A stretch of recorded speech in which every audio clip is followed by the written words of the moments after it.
Mám tu dneska takový test hodně probíraného zavíráku na knajfu.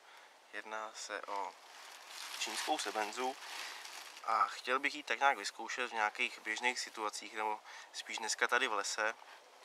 První věc, vzal jsem si s sebou kus koberce, který si samozřejmě potom pozbírám a odnesu, takže zkusím takovou řezivost.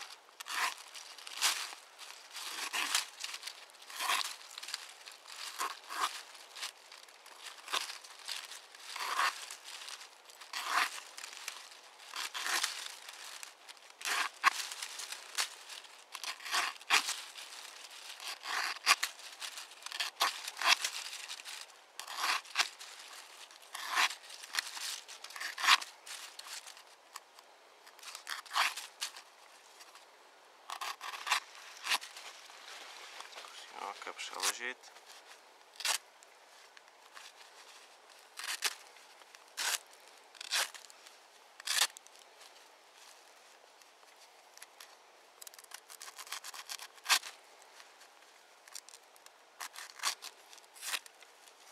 Už se nám to chytá, že se to cuchá, ale každopádně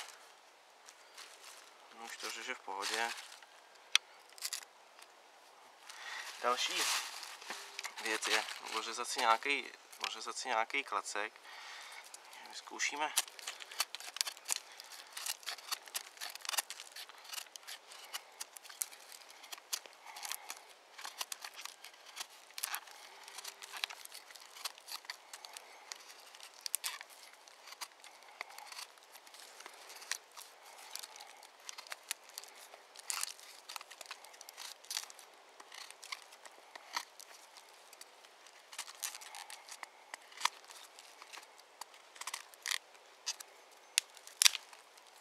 Jsem na druhé straně,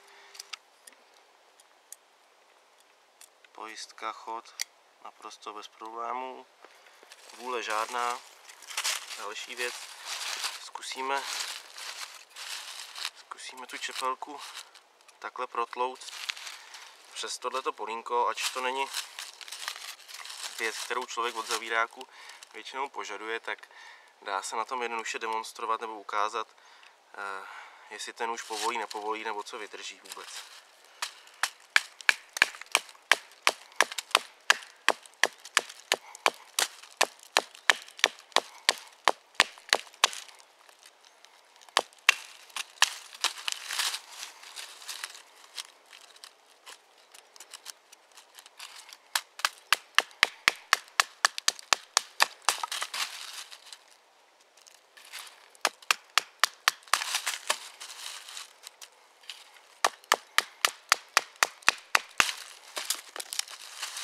Samozřejmě nebudu tady s tím štípat polena velký, protože tohle není nůž. Ani ta čepelka není tak velikostně na to stavěná, abych ji tam zatlouk na nějaký polena. Každopádně tohle bylo polínko už docela pěkný.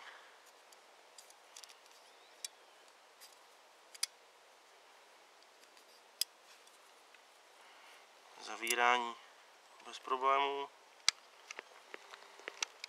Vůle taky žádná. Další věc, ještě tady zkusíme něco tím oříznout.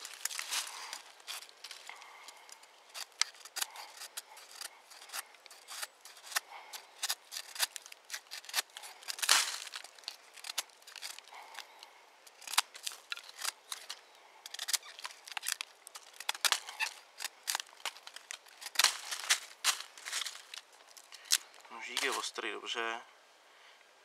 Řezní vlastnosti jsou taky dobrý.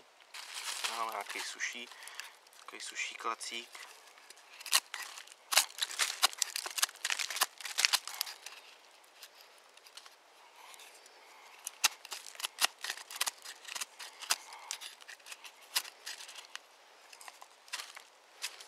Tak, teď už to hodně zkusím nějaký silovější řezání. To je trošku hloubš.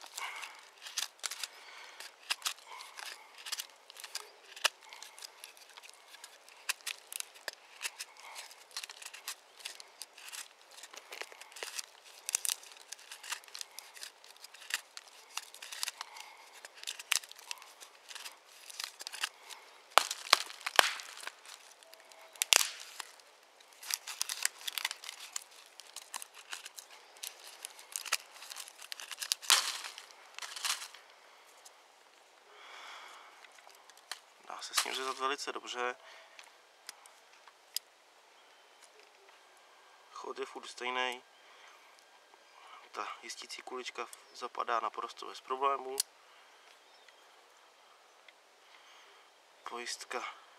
Pojistka taky. Vůle žádná.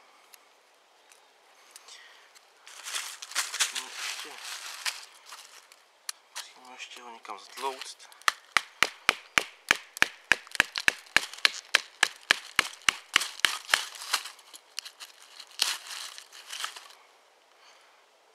Teď už měl odpor docela pěkný.